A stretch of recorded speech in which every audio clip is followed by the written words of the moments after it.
Sakumaha ceuk qaidah.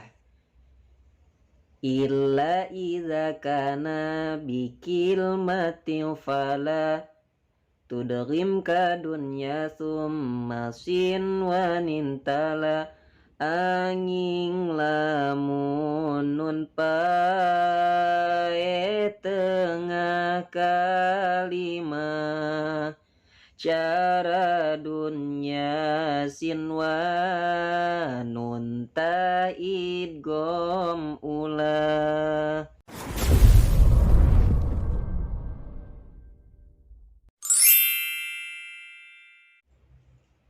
Bismillahirrahmanirrahim. Assalamualaikum warahmatullahi wabarakatuh. Alhamdulillahi rabbil alamin. Wabihi nasta'inu ala umurid dunya waddin. Wassalatu wassalamu ala sayyidina Muhammadin wa ala alihi wa sahbihi ajma'in. Amma ba'du. Qala mu'allifu rahimahullahu ta'ala bi'ulumihi. Amin ya Allah ya rabbal alamin. Sahabat sadayana ngalajengkeun ngaos kana ilmu tajwid pembagian idgham. Ari idgham pembagian tina nun paeh sareng tanwin kabagi kana dua bagian. Hiji idgham ma'al gunnah, dua idgham bila gunnah. Bagian kahiji nyaeta idgham ma'al gunnah. Ari idgham ma'al gunnah hurufna aya 4 anu dikumpulkeun dina lafaz yanmu. Ya, nun, mim, waw. Patokanana di mana-mana nun paeh atawa tanwin mayunan salah sahijina huruf idgham ma'al gunnah anu 4, maka macana nun paeh atawa tanwin asupkeun kana salah sahijina huruf idgham ma'al gunnah anu 4 sarta make gunnah. Contoh henteu aya dina anu sakalimah ngan aya dina anu 2 kalimah hungkul. Nun paeh mayunan iya.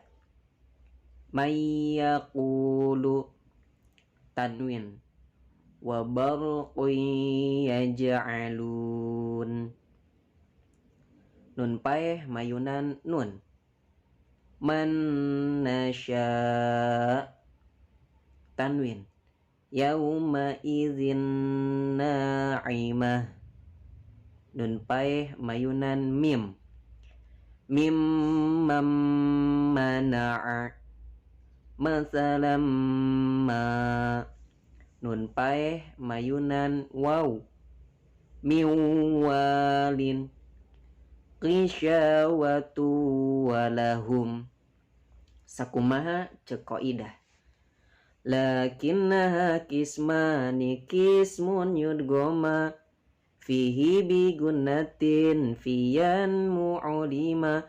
Tapi nu genep bagi dua bagian idgham ma'al gunnah yan musa bagian. Sahabat sadayana, dina perkawis idgham aya catatan. Di mana-mana nun paeh mayunan huruf idgham dina sakalimah, maka macana teu meunang diidghamkeun, tapi kudu diizharkeun. Contoh dunya teu kenging dibaca duya, sabab eta mah contoh dina sakalimah. Sakumaha ceuk qaidah.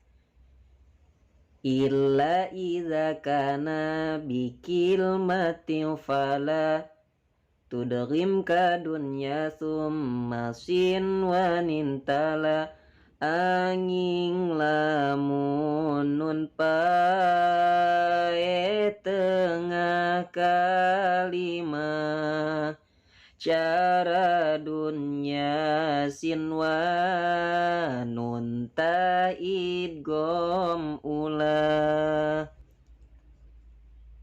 Para wargi sadayana, bagian kedua tina bagian idgham nyaeta idgham bila gunnah atawa idgham bi ghair gunnah. Hurufna aya 2 nyaeta lam jeung ro. Patokanana di mana-mana nun paeh atawa tanwin mayunan salah sahijina huruf idgham bila gunnah anu 2, maka macana kudu diidghamkeun. Tapi henteu meunang make gunnah. Contona henteu aya dina anu sakalimah ngan aya dina anu 2 kalimah hungkul. Nun paeh mayunan lam. Walakin la yash'urun. Tanwin. Hudal lil muttaqin. Nun paeh mayunan ro. Mir rabbihim. Tanwin. Ghafurur rahim. Sakumaha ceuk qaidah? Wasani idghamun bi ghairi gunnah fil lami warrasum makarrironna. Kaduana idgham henteu make gunnah dina lam ra bulak balik sing meureuna. Palawargi sadayana, sakitu pembahasan pembagian idgham. Mudah-mudahan manfaat. Amin ya Allah ya rabbal alamin. Kirang langkungna nyuhunkeun dihapunten. Wallahu a'lam bishawab.